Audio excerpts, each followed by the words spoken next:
Assalamualaikum kelas 5A, selamat pagi. Hari ini 14 Januari 2021. Nah, jika kemarin kita sudah belajar dengan muatan PPKN, hari ini kita belajar muatan IPA. Nah, kali ini kita akan membahas mengenai ekosistem. Ekosistem adalah hubungan timbal balik antara makhluk hidup dengan lingkungannya. Nah, di dalam ekosistem yaitu terdapat dua komponen biotik dan komponen abiotik. Komponen biotik adalah komponen makhluk hidup. Komponen makhluk hidup di sini yaitu hewan, tumbuhan, dan juga manusia. Sedangkan komponen abiotik yaitu komponen tidak hidup. Contohnya adalah batu, air, cahaya matahari, tanah, unsur hara. Di dalam ekosistem itu terdapat habitat. Habitat adalah tempat tinggal dari makhluk hidup yang tinggal untuk berkembang biak. Nah, di dalam habitat ini tadi terdapat populasi. Populasi itu adalah sekumpulan dari makhluk hidup sejenis. Di dalam populasi terdapat lagi individu. Individu yaitu masing-masing makhluk hidup. Nah, sekarang kita ke jenis ekosistem. Jenis ekosistem itu terbagi menjadi 3, ekosistem darat, perairan, dan buatan. Ekosistem darat di sini adalah semua makhluk hidup yang hidup di daratan, yang berkembang biak dan mencari makan di daratan. Kalau ekosistem perairan adalah semua makhluk hidup yang tinggal dan berkembang biak di air. Sedangkan ekosistem buatan, nah kita ulangi ya nak, ekosistem perairan yaitu semua makhluk hidup yang hidup di air. Sedangkan ekosistem buatan adalah semua makhluk hidup yang tinggal di lingkungan yang dibuat oleh manusia. Nah, di dalam ekosistem itu makhluk hidup bersaing untuk mendapatkan hidupnya. Persaingan ini bertujuan untuk mendapatkan makanan. Nah, setelah dia bersaing untuk mendapatkan makanan, kita lihat dulu makhluk hidup itu terbagi menjadi 3. Adanya manusia, hewan, dan tumbuhan. Nah, manusia dan tumbuhan dapat membuat makanannya sendiri, dapat memenuhi kebutuhannya dengan masak secara sendiri. Nah, kalau tumbuhan itu memasak makanannya dengan cara fotosintesis, yaitu pembuatan makanan oleh tumbuhan hijau dengan bantuan sinar matahari, zat hara, dan air. Sedangkan hewan itu dia tidak bisa memasak tumbuhannya sendiri, sehingga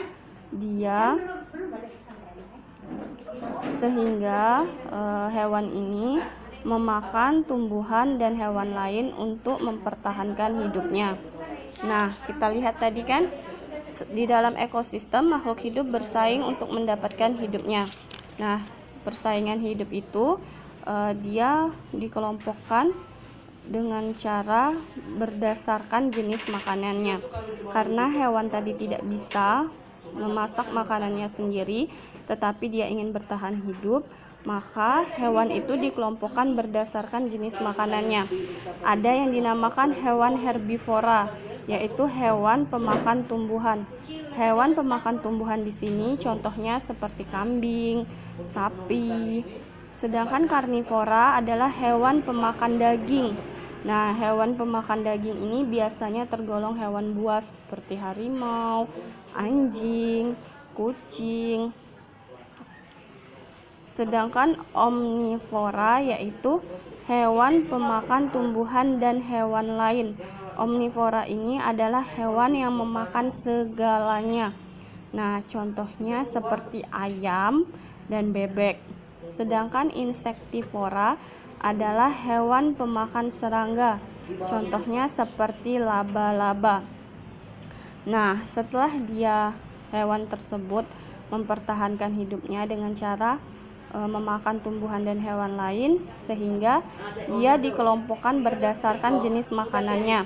Setelah ia dikelompokkan berdasarkan jenis makanannya, maka kita lanjut belajar mengenai daur hidup. Daur hidup adalah suatu proses perubahan dalam pertumbuhan dan perkembangan yang dialami hewan sepanjang hidup. Daur hidup hewan terjadi dengan cara bermetamorfosis dan tidak bermetamorfosis. Metamorfosis yaitu perubahan yang terjadi pada makhluk hidup secara dari telur hingga dewasa. Nah, tetapi metamorfosis di sini dibedakan menjadi metamorfosis sempurna dan metamorfosis tidak sempurna.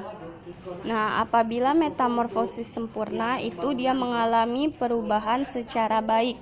Dari mulai kita contohkan yaitu metamorfosis pada nyamuk. Metamorfosis pada nyamuk itu terjadi dari telur, terus dia berubah menjadi jentik nyamuk. Setelah dia menjadi jentik nyamuk, dia menjadi pupa.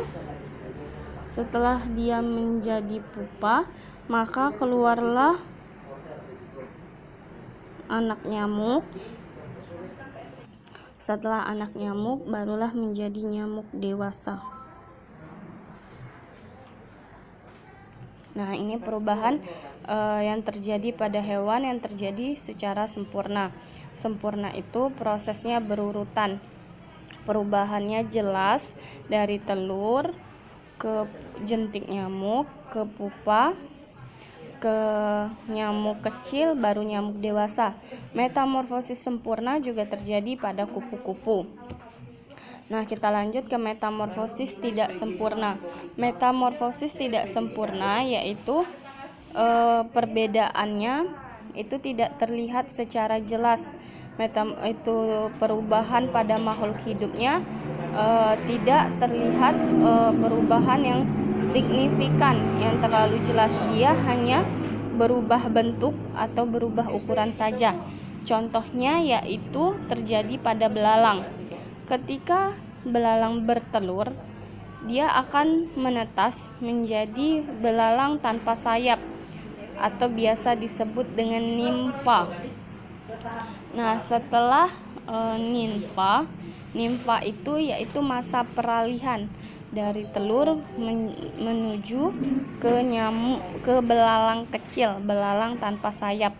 Terus setelah dia belalang tanpa sayap, belalang kecil tadi kemudian menjadi belalang bersayap. Kemudian dia bertumbuh menjadi lebih besar. Setelah dia tumbuh menjadi lebih besar, organ tubuhnya lebih sempurna, barulah ia menjadi belalang dewasa. Nah, itu metamorfosis tidak sempurna. Terlihat dari telur, baru belalang tanpa sayap, belalang bersayap, baru belalang dewasa. Nah, itu yang dinamakan metamorfosis tidak sempurna. Tetapi ada juga daur hidup hewan yang tidak mengalami metamorfosis. Jadi ketika dia lahir, dia langsung berbentuk seperti itu hingga dewasa. Contohnya di sini yaitu kucing. Kucing dari lahir sampai dewasa dia berbentuk seperti itu, hanya saja perubahannya terjadi dengan mungkin metabolisme di dalam tubuhnya itu akan lebih sempurna. Baiklah, kita lanjut ke rantai makanan. Nah, rantai makanan di sini yaitu rangkaian peristiwa makan dan dimakan antar makhluk hidup untuk kelangsungan hidupnya. Nah, peran makhluk hidup dalam rantai makanan terbagi menjadi 3, yaitu produsen, konsumen, dan pengurai. Nah, mungkin hampir sama pelajarannya dengan IPS sebelumnya, tapi ini di dalam rantai makanan. Produsen di sini adalah si pembuat makanan, si penghasil makanan, sedangkan konsumen adalah si penikmat makanan. Sedangkan pengurai itu adalah jika konsumen itu mati, maka ia akan menjadi pengurai. Nah, di dalam rantai makanan itu terjadi aliran energi. Energi tersebut berpindah dari makhluk hidup yang dimakan oleh makhluk hidup lainnya. Tetapi jika makhluk hidup yang dimakan itu tadi mati, maka energi akan pindah ke pengurai, kemudian pengurai melepas energi panas ke lingkungannya. Semua makhluk hidup yang tinggal di suatu ekosistem, dia saling berinteraksi untuk mempertahankan hidupnya, sehingga interaksi antar makhluk hidup tersebut terjadilah simbiosis, yaitu interaksi antara makhluk hidup yang satu dengan yang lainnya. Simbiosis di sini dikelompokkan menjadi 3, yaitu simbiosis mutualisme, komensalisme, dan parasitisme. Mutualisme di sini adalah simbiosis yang menguntungkan, kerjasama yang menguntungkan antara makhluk hidup yang satu dengan makhluk hidup yang lain. Contohnya yaitu simbiosis yang terjadi antara kupu-kupu dan bunga. Kenapa kupu-kupu dan bunga adalah simbiosis mutualisme? Karena di sini kupu-kupu mendapatkan makanan dari nektar bunga, sedangkan nektar bunga yang diambil oleh kupu-kupu tadi, sedangkan kupu-kupu tadi kan mengambil nektar tuh.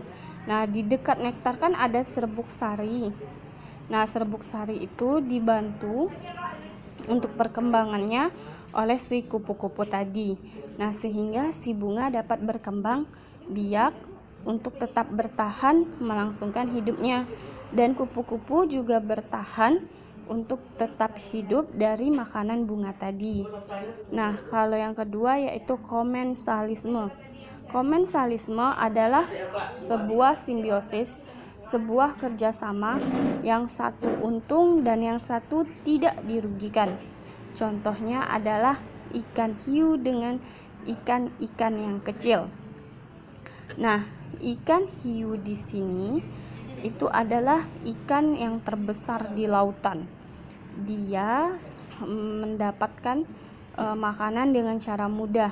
Nah, ketika mengunyah makanan tadi, ikan-ikan remora, ikan-ikan kecil yang hidup di bawahnya itu mendapat keuntungan dari sisa-sisa makanan hiu tadi yang jatuh ke bawah, jadi diambillah sama ikan-ikan remora. Sedangkan ikan hiu dia tidak mendapat untung apa-apa ketika diikuti oleh ikan remora tersebut. Yang ketiga yaitu simbiosis parasitisme. Simbiosis parasitisme yaitu simbiosis atau kerjasama yang merugikan salah satu pihak. Contohnya adalah pohon mangga dan benalu. Nah, kalian bisa lihat kan benalu. Benalu itu adalah tumbuhan yang hidup di pohon induknya. Di pohon mangga, di pohon pokat, itu bisa kalian lihat adanya benalu yang menempel, yang daunnya berbeda dengan daun mangga atau daun jambu tadi. Nah, si benalu ini dia mengambil makanan dari si mangga. Sedangkan mangga tadi makanannya yang dia bisa buat sendiri itu terus diserap oleh benalu. Lama-lama maka pohon mangga akan mati. Itulah sebabnya salah satu makhluk hidup dirugikan. Nah, kita lanjut. Tadi kan adanya rantai makanan, peristiwa makan dan dimakan antar makhluk hidup untuk kelangsungan hidupnya. Nah, rantai makanan itu terdapat juga yang namanya jaring-jaring makanan. Jaring-jaring makanan itu yaitu proses makan dan dimakan di dalam sebuah lingkungan. Ibu contohkan yaitu padi dimakan oleh belalang,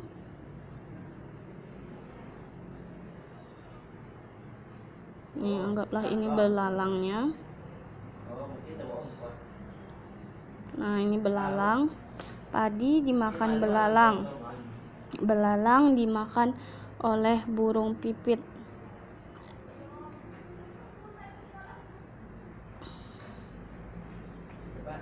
Nah, ini burung pipit. Ketika belalang dimakan burung pipit, nah burung pipit ini dimakan oleh ular. Nah, ini ular.